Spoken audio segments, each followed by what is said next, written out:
안녕하세요. 어렵지 않게 과장 없이 현실적으로 설명하는 여러분의 친구 물멍이에요. 혹시 여러분들 반찬거리 장만하시거나 생활용품 사러 갈 때 가장 먼저 떠오르는 곳이 어디신가요?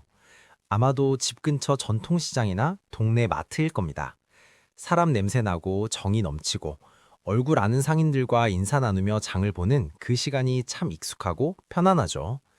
그런데 이렇게 일상적이고 평범한 공간에서도 우리가 잠깐 방심하는 사이 예상치 못한 피해가 발생할 수 있다는 사실 한 번쯤은 들어보셨을 겁니다. 오늘 영상은 시장이나 마트가 위험하다는 이야기를 하려는 것이 아닙니다. 또 요즘 범죄가 급증했다거나 누구나 반드시 피해를 당한다는 식의 과장된 이야기를 하려는 것도 아닙니다.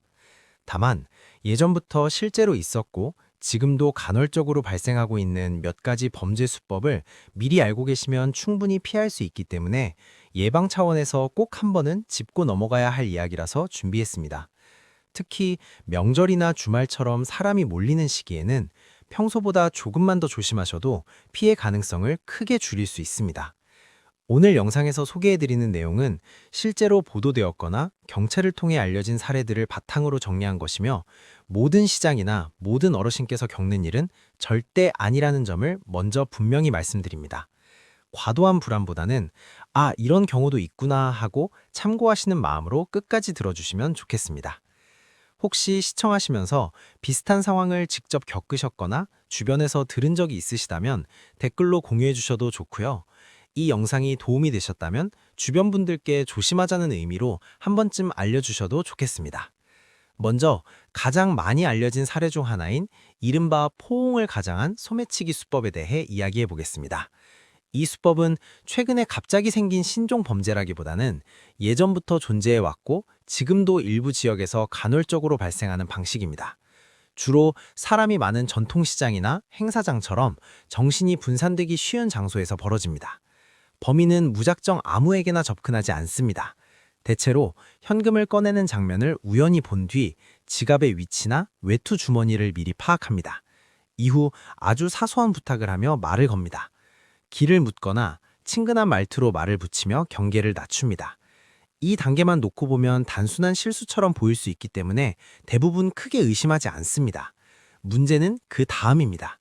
상대가 당황하거나 반응을 고민하는 찰나, 갑자기 몸을 밀착하거나 뒤에서 껴안는 듯한 행동을 하며 주의를 완전히 분산시킵니다. 이 과정은 아주 짧은 순간에 이루어지기 때문에 피해자 본인은 무슨 일이 벌어졌는지조차 인식하지 못하는 경우가 많습니다. 그리고 그 짧은 틈에 범인은 미리 확인해 두었던 지갑이나 현금을 빼내 사라집니다. 이 수법이 특히 위험한 이유는 피해 사실을 그 자리에서 바로 알아차리기 어렵다는 점입니다. 집에 돌아와서야 지갑이 없거나 현금이 사라진 걸 발견하고 나서야 뒤늦게 깨닫는 경우가 많습니다. 다만 여기서 꼭 짚고 넘어가야 할 점이 있습니다. 이런 일이 모든 시장에서 흔하게 일어난다거나 요즘 들어 급증하고 있다는 식으로 받아들이실 필요는 없습니다. 실제로는 특정 시기, 특정 장소에서 간헐적으로 발생하는 사례이며 미리 알고만 계셔도 충분히 피할 수 있는 범죄입니다.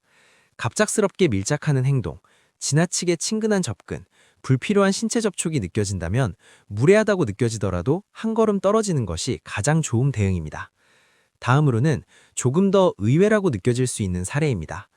간혹 언론을 통해 고령의 소매치기범이 검거됐다는 보도를 접하면 많은 분들이 놀라십니다. 특히 70대나 80대의 범인이 등장하는 경우에는 설마 저 나이에? 라는 반응이 나올 수밖에 없습니다. 실제로 이런 사례는 매우 드물고 이례적인 경우에 해당합니다. 하지만 그렇기 때문에 더 기억에 남고 경각심을 주는 사례가 되기도 합니다. 예를 들어 설 명절을 앞두고 시장이 붐비는 시기에 군고구마를 사는 척하며 상인에게 접근해 몸을 밀착시킨 뒤 앞치마 주머니에 있던 현금을 훔쳐 달아난 사건이 있었습니다. 이 역시 특정 개인이 저지른 개별 범죄이지 고령층 범죄가 일반적이라는 의미는 아닙니다. 중요한 것은 나이나 외모만으로 상대를 판단하면 안 된다는 점입니다. 또 하나 자주 언급되는 수법은 쇼핑백이나 장바구니를 이용한 방식입니다. 시장에서는 누구나 쇼핑백을 여러 개 들고 다니기 때문에 자연스럽게 보일 수 있습니다. 범인은 이 점을 이용해 양손에 쇼핑백을 들고 다른 사람의 시야를 가린 뒤 아주 가까이 붙어 지갑을 훔칩니다. 피해자는 물건을 고르고 있느라 주변을 살필 여유가 없고 범인의 손은 쇼핑백 뒤에 가려져 있기 때문에 눈치채기 어렵습니다. 이런 방식으로 여러 명의 피해자가 발생한 사례도 실제로 보고되었던 바 있습니다. 다만 이것 역시 특정 지역, 특정 시기에 발생한 사건이며 모든 시장에서 빈번하게 벌어지는 일은 아닙니다. 그렇지만 사람이 몰리는 장소에서는 항상 비슷한 환경이 만들어질 수 있기 때문에 미리 알고 조심하는 것이 가장 확실한 예방법입니다. 누군가 지나치게 가까이 붙어서 있거나 이유 없이 몸이 자주 닿는 느낌이 든다면 자리를 옮기거나 가방 위치를 다시 한번 확인하는 습관이 필요합니다. 마지막으로 조금 더 과감한 수법에 대해서도 짚고 넘어가겠습니다. 가방을 칼이나 면도날로 훼손해 지갑을 훔치는 방식은 과거 대중교통에서 많이 알려졌던 수법입니다. 요즘은 이런 범죄가 거의 사라졌다고 생각하시는 분들도 많습니다. 다만 이는 매우 제한적인 사례이며 특정 범죄자가 반복적으로 저지른 범행인 경우가 대부분입니다. 그렇다고 해서 안심해도 된다는 뜻은 아닙니다. 특히 얇은 재질의 가방이나 외투 주머니에 지갑을 넣고 다니는 경우에는 위험이 커질 수 있습니다. 경찰이 지속적으로 강조하는 수칙은 생각보다 단순합니다. 사람이 많은 곳에서는 가방을 반드시 몸 앞쪽으로 메고 지퍼를 끝까지 잠그는 것, 현금은 필요한 만큼만 소지하고 지갑은 겉주머니보다는 안주머니 깊숙한 곳에 보관하는 것, 그리고 무엇보다 중요한 것은 낯선 사람이 불필요하게 접근하거나 신체 접촉을 시도할 때 즉시 거리를 두는 것입니다.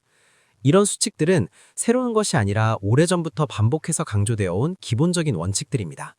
하지만 알고 있어도 막상 상황이 되면 잊어버리기 쉽기 때문에 이렇게 한 번 더 상기시키는 것이 중요합니다. 범죄를 완전히 없앨 수는 없지만 우리의 작은 습관 하나만으로도 범죄의 표적이 될 가능성은 크게 줄일 수 있습니다.